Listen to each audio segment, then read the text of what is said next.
Okay. Order. I call Minister Kit Malthouse to make a statement. Minister. Mr Speaker, with permission, I'd like to make a statement about the technical issues we've experienced with the Police National Computer over the last week. The records and information held by the police help to keep us safe, but they, like many other public bodies, have an obligation to ensure the information they hold is properly managed. As I'm sure you're aware, Mr Speaker, not all information and records held by the police can be held indefinitely. To ensure the police are complying with their legal obligations in respect of the records they hold, a regular housekeeping process is undertaken to delete personal data and records from the Police National Computer and linked databases. In this case, data relating to individuals who were investigated by the police, but where no further action was taken. This is undertaken for a variety of reasons, but chiefly to abide by legal obligations. With such a large database holding some 13 million records, an automated process is used to remove records which the Police National Computer has no legal right to hold. A weekly update was designed by engineers and applied to the PNC, which then automatically triggers deletions across the Police National Computer and other linked databases. Last week, the Home Office became aware that as a result of human error, the software which triggers these automatic deletions contained defective coding and inadvertently deleted records that it should not have, and indeed had not deleted some records which should have been deleted. An estimated 213,000 offence records, 175,000 arrest records and 15,000 person records are being investigated as potentially having been deleted. It's worth the House noting that multiple records can be held against the same individual, so the number of individuals affected by this incident is likely to be lower. Operational partners are still able to access the Police National Computer, which holds, as I say, over 13 million records. Mr Speaker, clearly this situation is very serious, and I understand colleagues across the House will have concerns, which of course I share. Mr Speaker, by your leave, I want to set out for the House the steps we've taken to deal with this complex incident. On the evening of the 10th of January, the same day the Home Office became aware of the incident, engineers put a stop on the automated process to ensure no further deletions took place. All similar automated processes have also been suspended. Early last week, Home Office civil servants and engineers worked quickly to alert the police and other operational colleagues and established a bronze, silver and gold command to manage the incident and coordinate a rapid response. The gold command provided rapid guidance for police forces and other partners to ensure they were kept abreast of the situation. Second, Home Office officials and engineers working closely with the National Police Chiefs Council, police forces and other partners immediately initiated rapid work through the Gold Command to assess the full scale and impact of the incident.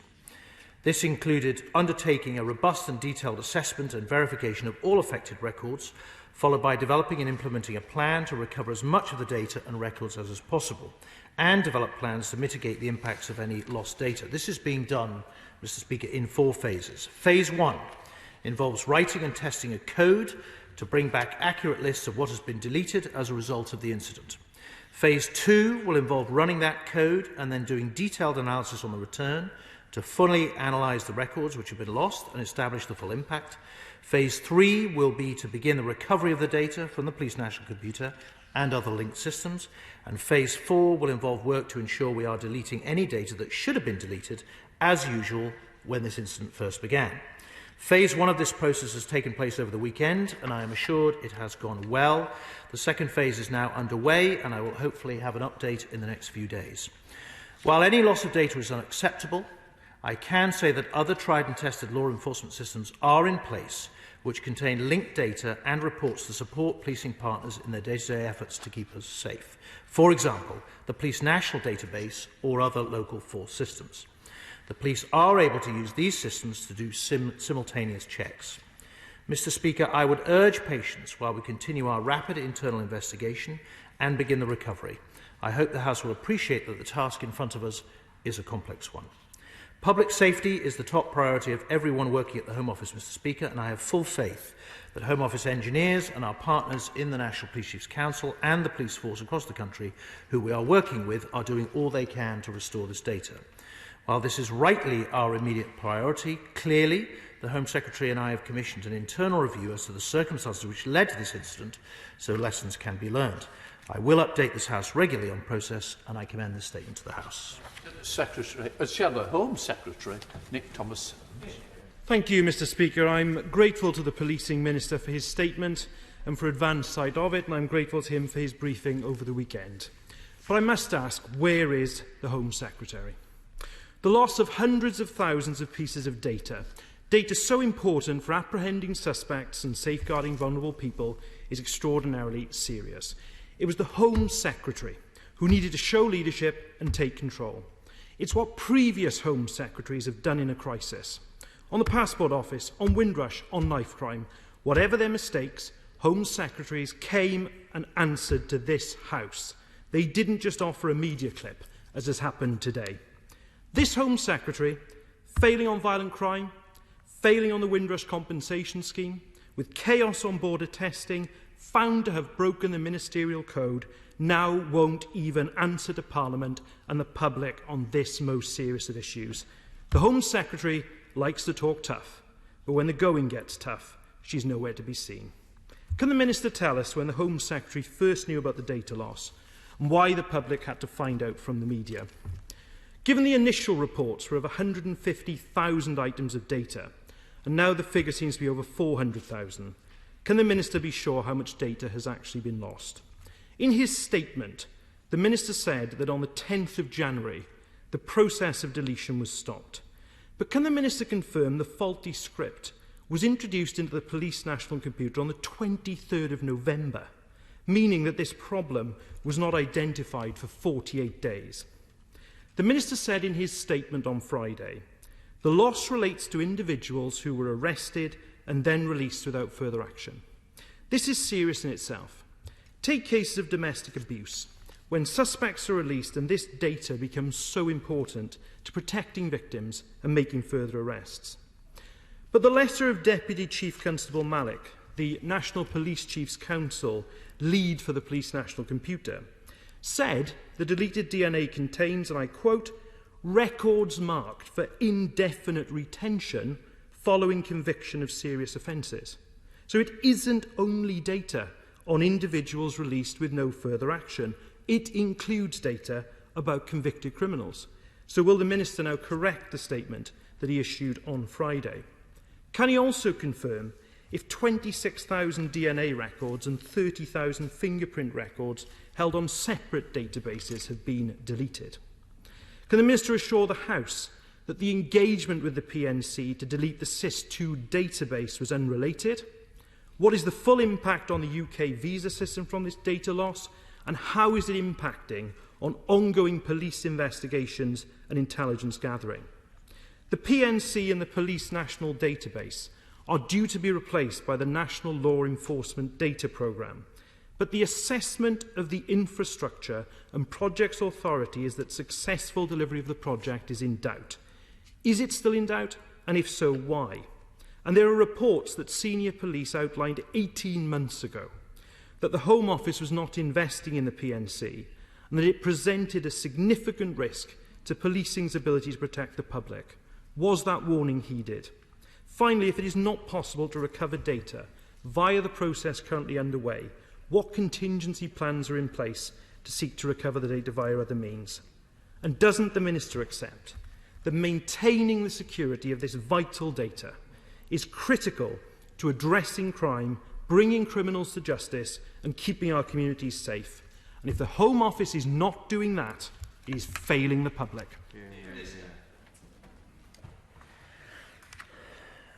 Mr Speaker, thank you. The Honourable Gentleman has obviously given me a very long series of questions, which I'll try to answer as efficiently as I possibly can. Obviously, once the error became clear to the team, they escalated it up through the Home Office, first of all on Monday, and then through Wednesday into Ministerial and other offices in accordance with normal protocols.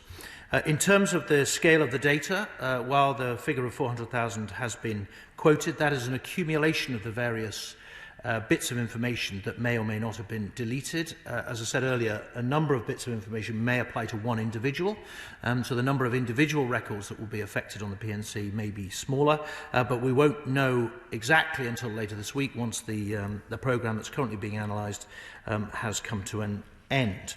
As far as when the script was introduced, the script was indeed introduced 6 weeks prior to what they call the weeding date, which is when the deletion was due to take place, and that is standard practice to load the script into the system some weeks before it's due to run. It didn't run until the Saturday when the error within it became immediately apparent.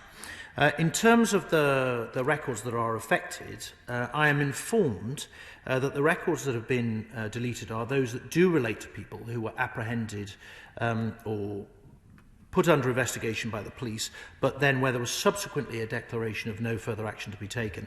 If there were prior convictions or prior offences that were on the Police National Computer, my information, what I've been told thus far, is that those will still remain. So only information relating to that specific incident, which was no further action, may or may not have been deleted, which to a certain extent helps mitigate some of the risk. It's worth also pointing out that there are other, as I said in my statement, Mr. Speaker, there are other databases, both locally and held nationally, ident, the fingerprint database, the National DNA database, which could also be searched. It's worth pointing out that the PNC, Mr. Speaker, draws its data from a number of other databases, and when a deletion, because of our legal obligations, a deletion request is put onto the Police National Computer, it cascades deletions down through these other databases in accordance with the law. Those subsequent deletions were halted immediately, and that should help us, we hope, with recoverability of the data set. The Honourable Gentleman, or Right Honourable Gentleman, sorry, asked about SIS2. This is indeed unrelated, and visa processing was suspended for approximately 24 hours. Everybody whose customer service threshold could not be met as a consequence of that was informed, but it was resumed pretty quickly, and we are assessing the impact on ongoing police investigations while we, as I say, analyse the report that's been run that gives us the full picture of what's actually happened on the system. Having said that, as I say, policing partners and the Home Office have put in place mitigations, not least informing, as Nav Malik did, informing other police forces that they should be making subsequent checks on their own and other databases, not least the Police National Database, which you will know, Mr. Speaker, is a separate database from the Police National Computer, which holds intelligence and other information. In terms of the National Law Enforcement Data Project, the replacement for the PNC, while that process has, it's fair to say, had its fair share of problems, we've undergone a reset, and there is a renewed, shall we say, sense of partnership working between the Home Office and the police to make sure we get that much-needed upgrade in technology correct. Just in terms of his final point about accepting the maintenance of data, he's absolutely right. We do accept that it's very important that we, and indeed the police forces and other governmental bodies that hold people's personal data, do their best to maintain its integrity and do so as faultlessly as possible. In these circumstances, we were attempting through this code to comply with our very stringent legal obligations to delete personal data where it cannot be held by us or indeed by other databases. Sadly, human error introduced into the code has led to this particular situation, which we hope is rectifiable, and I'm more than happy to keep the Honourable Gentleman updated, as I did on Saturday afternoon when I briefed him. Let's head off to Wokingham with Sir John Redwood. Sir John.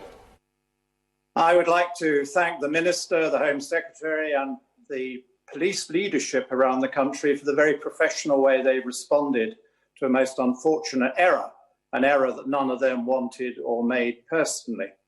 But could you give us a little bit more encouragement? Because isn't it the case now that there are many good ways of trying to retrieve data that's been wrongly deleted? So may we be looking at a remedy for this in a few weeks' time when the computer experts have finished their job? Well, Mr. Speaker, the Right Honourable is absolutely right that the initial assessment was some optimism about the ability to recover this data, not least because it's held in a number of areas. We won't have the full picture until we get to the end of this week, once we've analysed the report, and indeed, of course, looked at that data that we should have deleted but have not because of this error. But he's quite right to say that we should be optimistic about that and recognise that all is not lost, that there are other ways that this data can be cross-checked, particularly as part of a police investigation, and we're working with our policing partners to make sure that they make full use of that so they can proceed as usual with their investigations. Let's head up to Scotland with SNP spokesperson Joanna Cherry. Joanna Cherry. Thank you, Mr. Speaker, and thank you to the Minister for advance sight of his statement. 2 weeks ago, the Home Secretary was boasting that the United Kingdom is now a safer place because of Brexit. However, before it was disbanded by the government, the future relationship with the European Union Select Committee heard detailed expert evidence explaining why the United Kingdom is not a safer place as a result of the law enforcement part of the Brexit deal.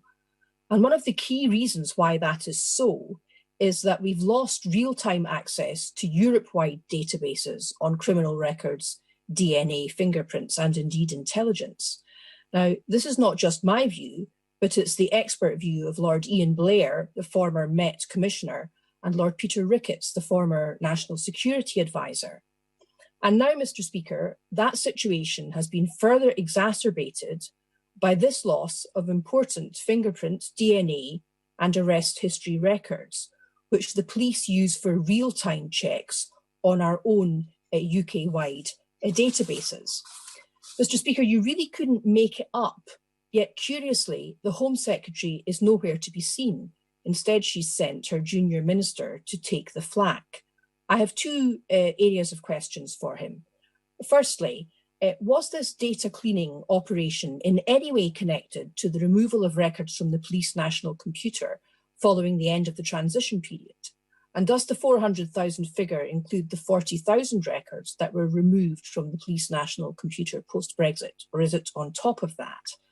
And secondly, given the UK-wide nature of this database, what discussions have taken place with police forces in the devolved nations, and will the Minister commit to full cooperation with Police Scotland and other devolved forces until this issue is resolved? Minister. Well, Mr. Speaker, on the Honourable Lady's two substantive questions, this had absolutely nothing to do with SIS2, and these were, as I said earlier, deletions in line with our legal obligations not to hold data for people who are not of continuing interest to the police, legislation that was enacted by this House some years ago. In terms of the conversations with police forces, obviously the National Police Chief Council lead has cascaded throughout policing the information that they require to put in place mitigations, and of course we will cooperate as closely as possible, and I'll be keeping my opposite number in the Scottish Government informed. As to the sentiments expressed by the Right Honourable Gentleman and the Right Honourable Lady about the Home Secretary, I can only apologise that they're facing someone who is an inferior to their own status, but they will understand that the Home Secretary has an enormous draw upon her duties. She takes her duties in this House extremely seriously, there's no doubt about it, but I have been much more, I guess, embedded with this over the last few months, as you would expect from a Minister of State who's standing by his Home Secretary doing her bidding. We now have Scott Benton.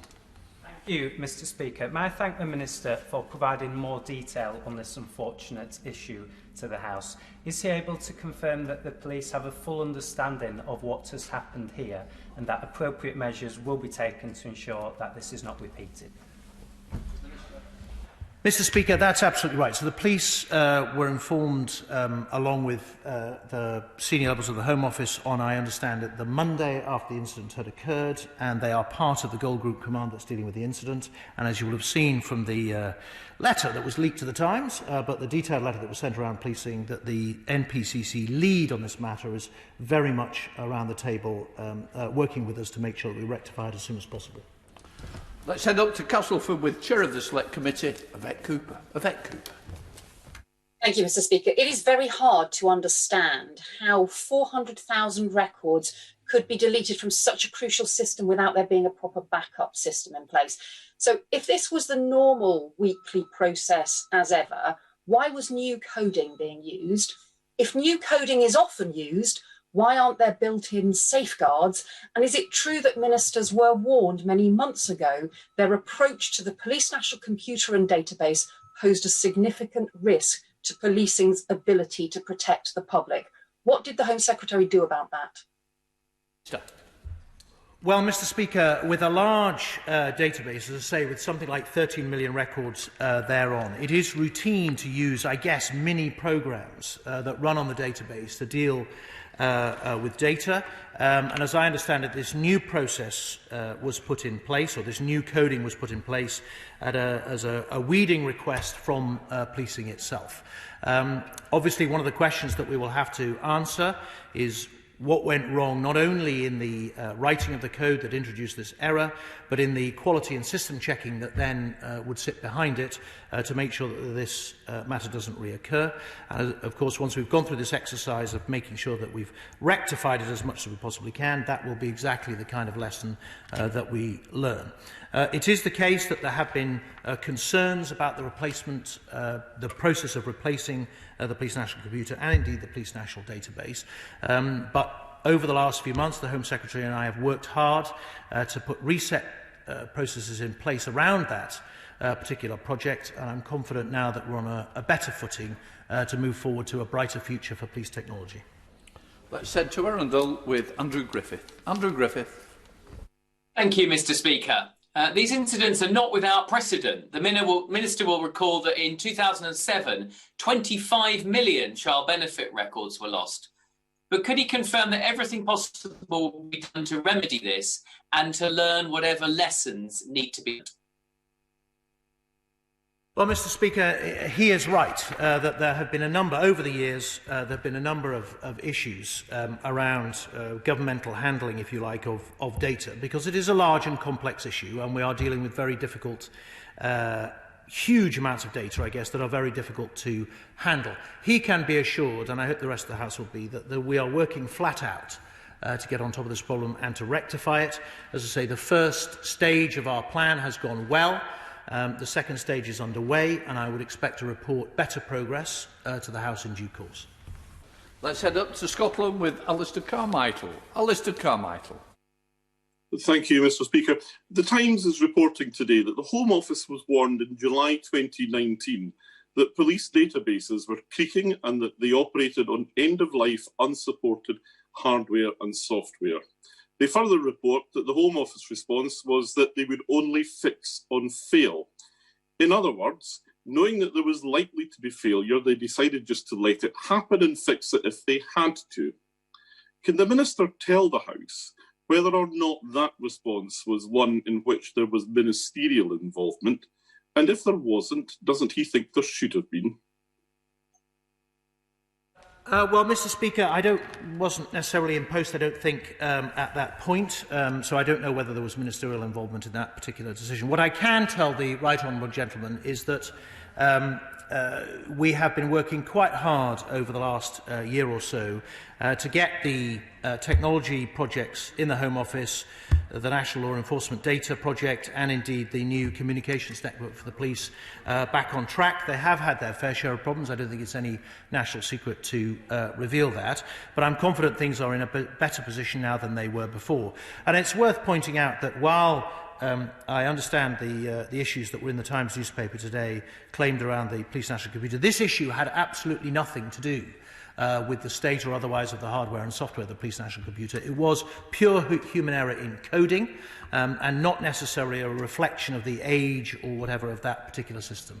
We are committed to putting in place a brand new system. That project is now back on track after a reset, and I'm confident that over the next 2 or 3 years we'll see a significant change in the way UK policing uses technology. Let's head to Devon with Selene Saxby. Selene Saxby. Thank you, Mr. Speaker. Does my honourable friend agree that instead of attempting to score political points from this unfortunate error, the opposition parties should instead be engaging constructively and working in the national interest?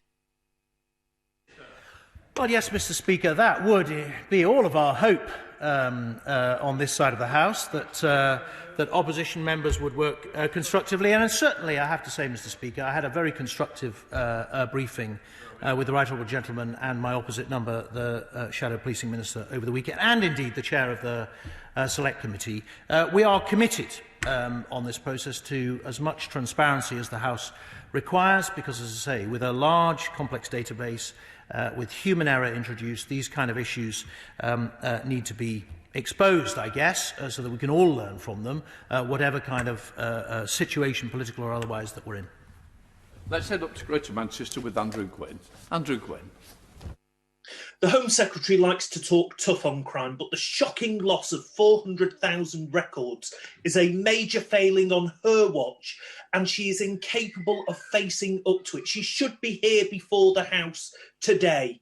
But the Policing Minister talked about mitigation in his statement. So can he give the House an absolute guarantee that no investigation has been or will be compromised because of the deleted information, and that couldn't be cross-referenced? Well, Mr. Speaker, the Honourable Gentleman again casts aspersions upon the Home Secretary, who is one of the hardest working politicians that I've come across in my 20-odd years in politics. And I think it's deeply, deeply unfair to make that claim, as he knows it's perfectly usual for Ministers of State to take urgent questions or indeed make statements in this House. And we're doing no different to a government that existed that he supported in the past. We will know the full extent of the impact of this issue over the next few days as our plan swings into action, and we're working very closely with police forces across the country through the National Police Chiefs Council to make sure that any operational impact is obviated or mitigated. Let's head to Chislehurst with Sir Robert Neal. Sir Robert. Thank you, Mr. Speaker. Can I thank the Minister for his statement and for what I know is his personal commitment to resolving this matter. He will appreciate that because offences are sometimes continued, that may be for lack of evidence, and that material that is retained may subsequently become valuable if it can be cross-checked in the event of arrest for subsequent offences. Will he make sure that obtaining a backup for such material, which can be of importance to future prosecutions or investigations, is a top priority, and that all the other related criminal justice agencies will be kept fully informed of progress on this matter?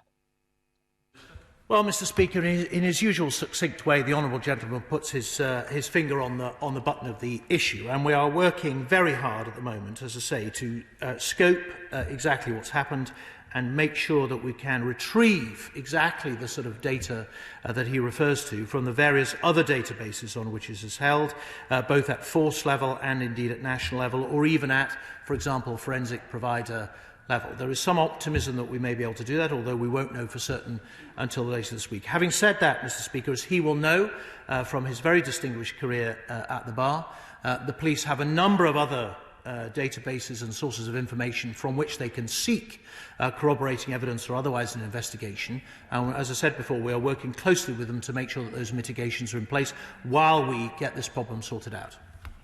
Let's head to Cardiff with Kevin Brennan. Kevin Brennan. Thank you, Mr. Speaker. Millions of people, including me, watched ITV's excellent recent drama series, The Pembrokeshire Murders, which showed how painstaking police examination of old DNA evidence helped to convict a brutal serial killer many years after he committed his heinous crimes.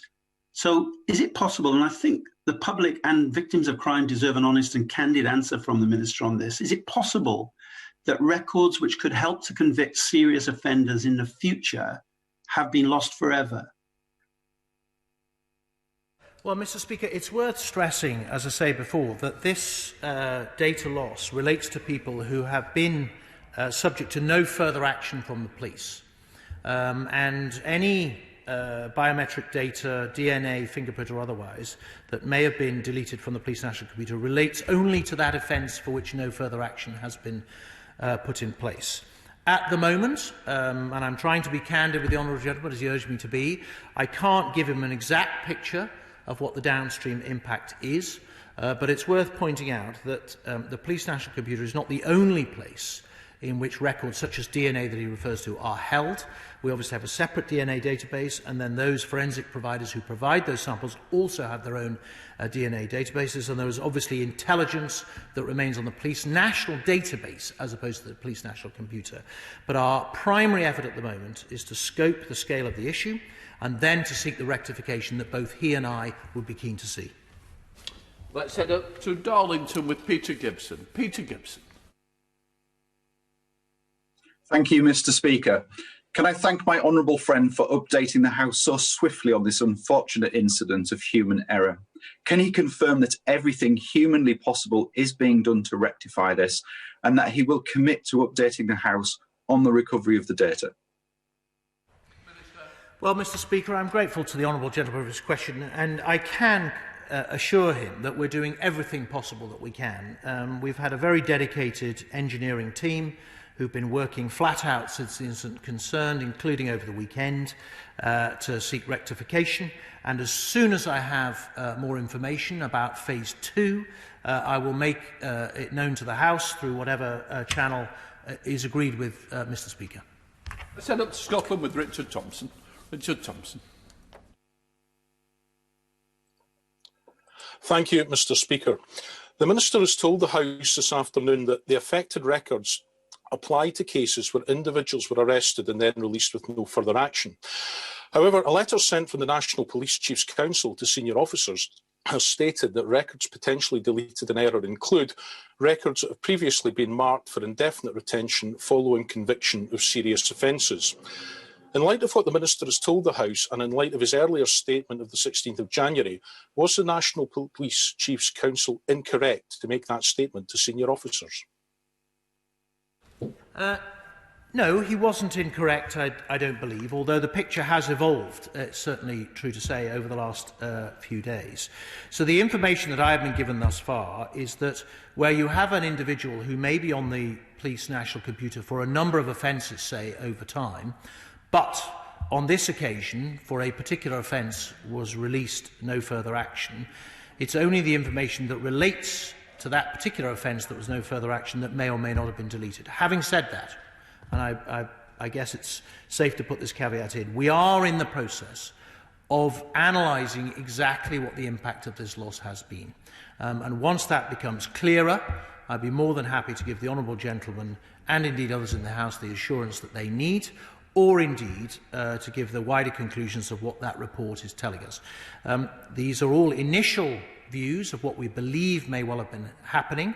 The first phase of our recovery plan has gone well. The second phase, which is analysing what the report is telling us on this, frankly, huge database, will come in the next few days, and then I'll be able to give more certain answers. Let's head to Bishop Stortford with Julia Marson. Julia Marson. Thank you, Mr. Speaker. Can my honourable friend confirm for my constituents in Hertford and Stortford that the Police National Computer Database is a really important tool to help our brilliant police, and that thanks to the swift action he's outlined, it remains so, notwithstanding what is an isolated incidence of human error? Well, Mr. Speaker, the Honourable Lady speaks the truth, which is that the Police National Computer does sit at the heart of British policing and provides enormously helpful information to police forces across the country who are seeking to apprehend criminals. It is still in use and is still being used as we speak for the reasons that it needs to be, not least because, as I say, we're talking about a very small percentage of the database overall that's been affected.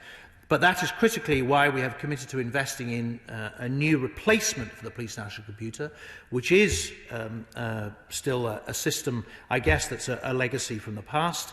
And we want to make sure that the police have the best technology available to them and the best data handling available to them so they can do their best to fight crime on our behalf. Let's head up to Warwickshire with Matt Weston. Matt Weston. Thank you, Mr. Speaker. The Minister will be well aware that this news will have caused great alarm right across the country, but certainly to the residents of Warwick and Leamington. Can the Minister actually explain to us what assessment he has made in terms of safeguarding and those who are vulnerable, including the victims of domestic abuse? And will he agree with me that now is not the time to be cutting 87 back office staff from Warwickshire Police, including the domestic abuse unit and all the corporate knowledge that goes with that? Sir. Well, Mr. Speaker, as I say, we're in the middle of phase 2 of our recovery plan, which is assessing precisely the scope of the issue that we're facing, and then moving into recoverability of the data so that we can mitigate exactly the circumstances the Honourable Gentleman mentions. As to the decisions made by the Police and Crime Commissioner for Warwickshire, I hesitate to inject an element of politics into this matter, but it should come as no surprise, Mr. Speaker, that the Police and Crime Commissioner for Warwickshire is a Conservative, and it has routinely been rated as a very high-performing force. Well, let's head up to Cheshire with Dr. Kieran Mullen. Dr. Mullen. Thank you, Mr. Speaker. I'm grateful for the update being provided to the House and the work that's been done to try and recover these records. But does my right honourable friend agree with me that the strength of condemnation of the Home Secretary from those on the benches opposite contrasts with their desire to install as Home Secretary someone who previously said we shouldn't have any of these kinds of records in the first place? Well, Mr. Speaker, the Honourable Gentleman raises a very pertinent point, which is, of course, that we were trying in this process to do what the law tells us to do, which is to respect people's privacy and to delete data that we're supposed to delete. And it is possibly true that some members of the opposite benches have an interesting relationship with the notion of police using and interpreting data. Not, I have to say, the Honourable Gentleman, but others on that bench. This is an issue of technical complexity, which engineering experts, software engineering experts in the Home Office are grappling with day by day, and we will bring more information as we have it. But safe to say, and I know he takes a strong interest in policing and the policing family, safe to say we are doing our best to make sure that the police are in as good a position as they can be to continue to fight crime. Let's head over to Northern Ireland with Jim Shannon, a virtual Jim Shannon. My goodness, Mr. Speaker, thank you very much, virtually or in person, but virtually today. Can I thank the Minister for that most comprehensive statement? My concern lies in the fact that there are sensitively linked cases to Northern Ireland, and I would appreciate an understanding that contact has been made with the PSNI and the Justice Department in Northern Ireland to go over just how the data breach may have affected Northern Ireland citizens and residents. And further, whether it's felt that victims of crimes in particular may be affected and what steps are to be taken if they are. Thank you so much. Well, Mr. Speaker, as I say, the whole of UK policing has been involved through the National Police Chiefs Council in the effort both to comprehend the scale of the problem and then to put in place mitigations. And he is quite right. In his usual manner, victims of crime are uppermost in his mind, as they are hopefully in all of ours. And what I will be able to do is tell him hopefully later in the week what the precise impact may or may not have been and what the mitigations that we put in place will do to make sure that victims aren't impacted while we recover this data to get ourselves back on an even keel. Let's head to the West Midlands with Marco Longhi. Marco Longhi. Thank you, Mr. Speaker, and can I thank the Minister for his statement too. Can my honourable friend confirm that the human error that has caused this problem is being designed out of the system and that it would be more helpful for the opposition to be holding to account their own Police and Crime Commissioner in the West Midlands, who recently saw over 16,000 crimes go unrecorded? Well, Mr. Speaker, it is often hard to design out human error in a system that interacts with humans. But he is quite right that one of the lessons that we need to learn from this process, and we will in time, is not necessarily just how the human error occurred, so that we can stop that happening in the first place, but how the quality assessment system that should have picked it up over time before it ran did not do so. I suppose the reassuring bit of this particular incident is that the moment that script did run on the system, it rang alarm bells in the Home Office and a rectification plan swung into place. And I do think that should give some assurance that we are at least on top of problems where they do occur. The next step is to make sure that they don't occur in the first place. As to his wider point about the conduct or otherwise of West Midlands Police and Crime Commissioner, I think it will become pretty clear in the run-up to the Police and Crime elections, Police and Crime Commissioner elections in May, as people focus on crime performance where they should put their cross in the box. Let's head up to Manchester with Afzal Khan. Afzal Khan. Thank you, Mr. Speaker. This extraordinary serious scandal happened on the Home Secretary's watch, and yet disappointingly, she is not here. As a former police officer, I know firsthand the value of the PMC. The reality is that loss of fingerprints and DNA evidence will mean the police will be unable to tie suspect to crime scenes. In essence, this will result in criminals walking free and evading justice. So will the Minister now outline what steps are being taken to ensure that this sort of loss never happens again? Well, Mr. Speaker, I don't know if I ought to be taking offence at my obvious lack of suitability to appear before such an esteemed audience as Her Majesty's opposition, given their seeming obsession with the Home Secretary. One would have thought the most important thing is to make sure that the integrity of police data is as good as it can be, and that we have the police in the best position possible to fight crime. As I outlined in my statement, for the honourable gentleman's sake, I'll say it once again, we are in the process of making sure that we understand the scale of the problem and then put in place rectification and retrieve the data that's required. The stage that follows that is learning exactly the lesson that he wants us to learn, which is how we can make sure this doesn't happen again. Let's head up to the East Midlands with Lee Anderson. Lee Anderson. Thank you, Mr. Speaker. I want to thank my honourable friend for updating the House. He's more than capable of doing this. The previous Shadow Home Secretary, however, stated in the Chamber in 2018 the state has no business keeping records on people who are not criminals. Does my right honourable friend agree with me that this outcry from the opposition benches is in deep contrast to this statement? Well, Mr. Speaker, the honourable gentleman, in his usual forthright way, identifies, as I said earlier, the perhaps interesting relationship that members of the opposite benches have had with UK policing, and indeed the tools that are required by the police, both in terms of data and intelligence, that put them in the best position to fight crime.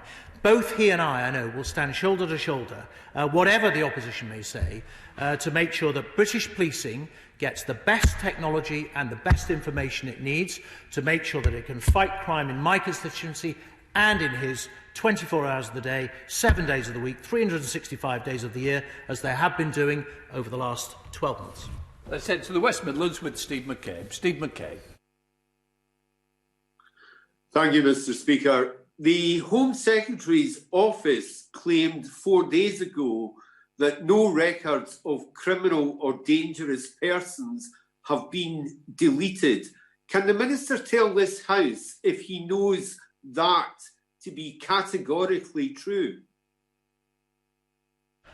Well, Mr. Speaker, one of the things that I did say in my early statements was that I had asked officials in the police to confirm to me their initial assessment about what risk was posed to the public, and we're awaiting the conclusions of this particular report before I can give him a categorical answer.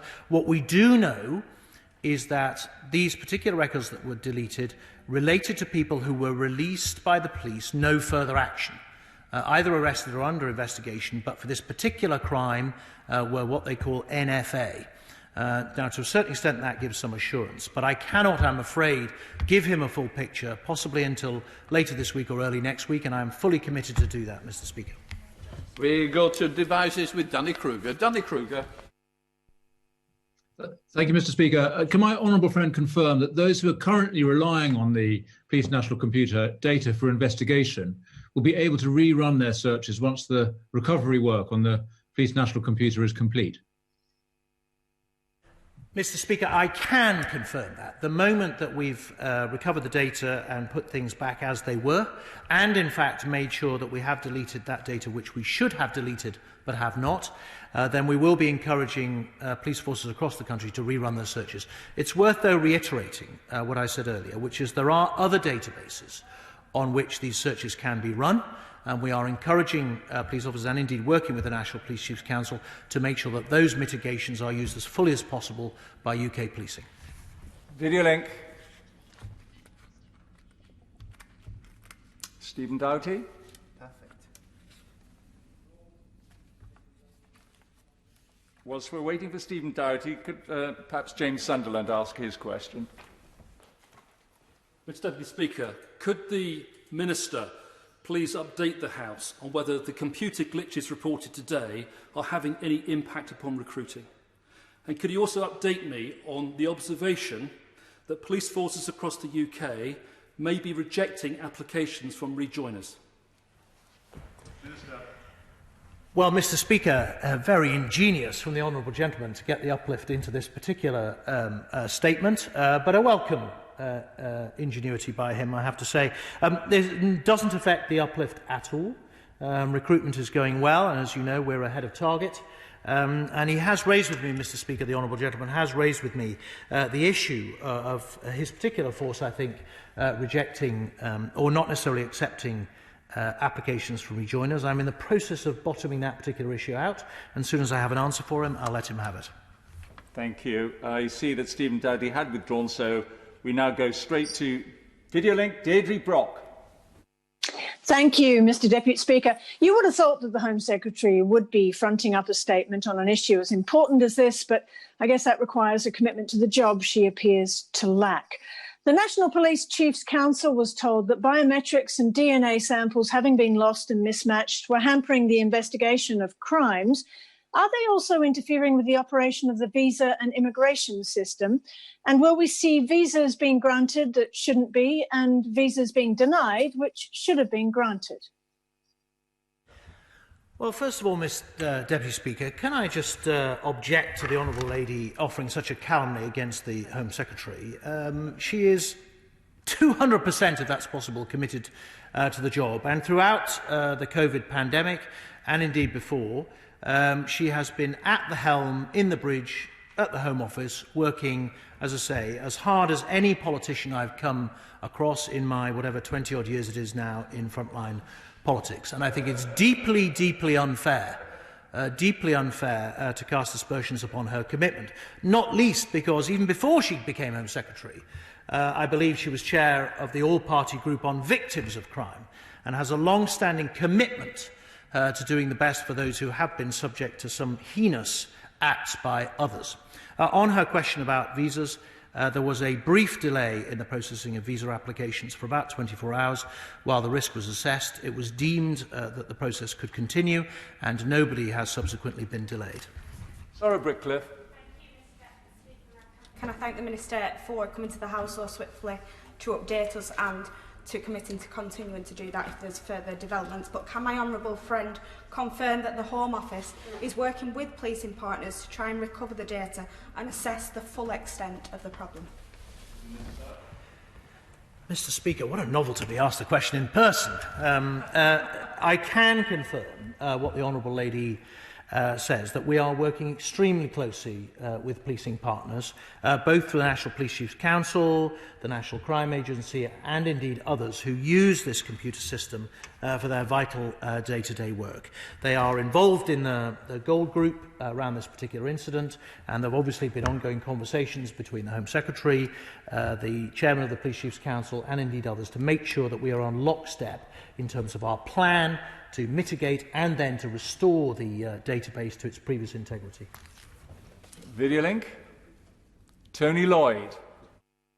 Thank you, Mr Deputy Speaker. Can I ask the Minister to confirm that amongst those crime types that very often lead to no further action are those involving domestic abuse?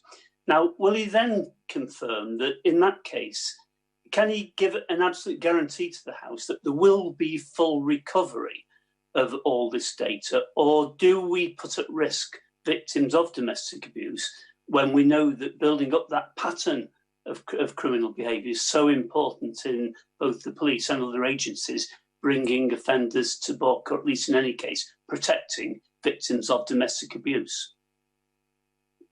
Well, Mr Deputy Speaker, I've said before, I'm afraid I can't as yet give the absolute cast-iron guarantee that the Honourable Gentleman seeks on restitution of the data. The early indicators are optimistic that we'll be able to retrieve it, but until we've analysed the report that's been run today, we won't know for sure. That'll take a few days. It's worth, though, pointing out to him that there are other systems, as I said elsewhere, where the police both retain intelligence about criminals and indeed identifying markers, whether that's database or fingerprints. So, for example, somebody who has been accused, or whether it's intelligence around domestic abuse, that detail may well be held on the Police National Database, which is a separate system from the Police National Computer, and from that, anybody, the sort of person that he's talking about, may well be identifiable. But I'm afraid I cannot give him a full picture, probably until the early part of next week.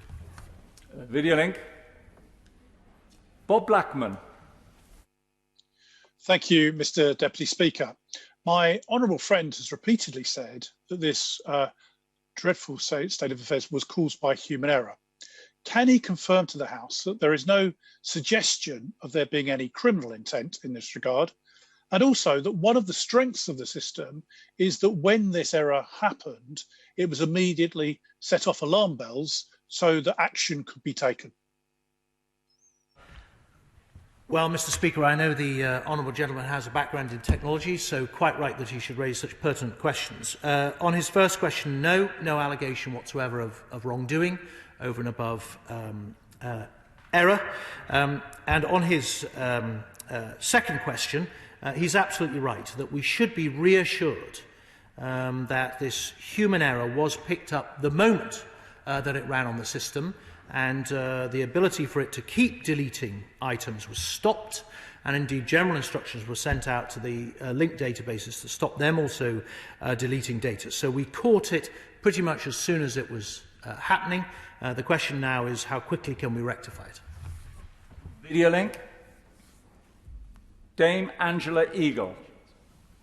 Thank you very much, Mr. Deputy Speaker.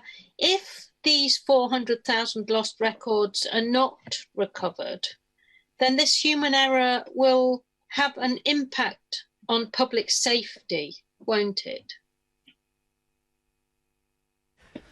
Well, Mr. Speaker, we won't know entirely, as I say, until we've analysed the reports. But early indications were optimistic about recovery, as I say, because data is held elsewhere. And if, in some circumstances, as the Right Honourable Lady says, data is irrecoverable, we will have to consider other mitigations with policing partners to make sure that we remain as safe as we possibly can in this country. Awesome. Video link. Alberto Costa. Thank you, Mr. Deputy Speaker. In a few weeks' time, Colin Pitchfork, who raped and brutally murdered 2 teenage girls in my South Leicestershire constituency some 30 years ago, will have a parole hearing. Now, I know the Minister is not responsible directly for the parole board, but he is responsible for public protection. Can he, one, write to me confirming that any records lost did not pertain to Colin Pitchfork? And two, more importantly, can he give an assurance at the dispatch box that my constituents, if Colin Pitchfork is released, will not be put at risk by any of the records lost? Well, Mr. Speaker, I would be more than happy to write to the honourable gentleman as he requests. It's worth pointing out that the issue in question we're dealing with is people who have been subject to police investigation or indeed arrested and released no further action. That would seem to exclude Mr. Pitchfork from consideration. However, I will make sure by writing to him, and I know that he and I will both want to make sure that the offender management system, which is administered by the Ministry of Justice, make sure that the conditions that are put upon that particular individual when he is released, if he is released, make sure that those people in his constituency who wish to be remain safe. I'd like to thank the Minister for his statement and responding to the questions from members. For cleaning purposes, this session is now suspended for 3 minutes.